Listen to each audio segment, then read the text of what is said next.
You might have seen this word somewhere on Instagram, and I'm sure you probably didn't even know how to pronounce it, as I did not either.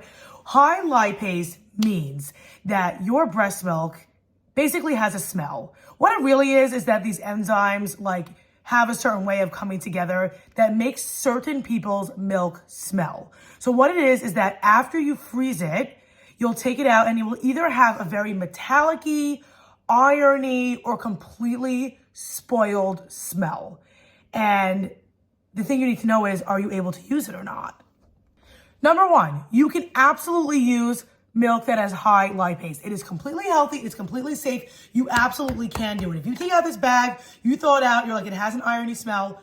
First thing you're going to do is you're going to try to give it to your baby. Best case scenario, your baby just takes it and everything is fine.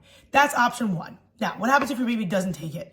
Let's talk about our options. Option one is mixing half frozen milk with half fresh milk. Hopefully the fresh milk will overtake the frozen irony smell from the baby and the baby will be willing to take it. So option A is just to go ahead and mix it. Option two is to do something called scalding your milk, which is super annoying. What it is that after you pump your milk, before you put it into the freezer, you're going to, it's not boiling, you're going to put it in a pot, heat it up to about 180 degrees or just right when the bubbles are starting to form around. You don't want to get to a full boil, just when the bubbles are happening around the sides of the pot.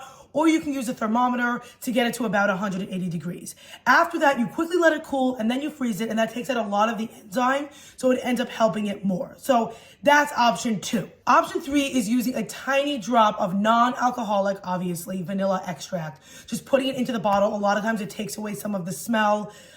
You also can ask your doctor about doing a little bit of brown sugar. I know that some pediatricians will say that you can do that for formula if your baby isn't taking it. So obviously you must ask your pediatrician before you're putting anything else in a bottle from your baby, but those are definitely two options that you can do. And the last thing is that you simply just don't freeze your milk. You just make sure to constantly be giving the baby the fresh milk. And if you have too much extra milk to freeze and your baby won't use it, you can donate it. You can use it for a milk bath, but try to be using only the fresh milk for the baby because the baby will take it while it's fresh. And also, if you know you're going to freeze it, get it into the freezer as soon as possible. The quicker that it's in the freezer, the less chance it will have of having those smells. A piece of advice I tell moms is use a bag of frozen milk early on in your stage because you want to know whether or not you have it, because if you have it and your baby won't take it, you want to know that before stocking up your freezer.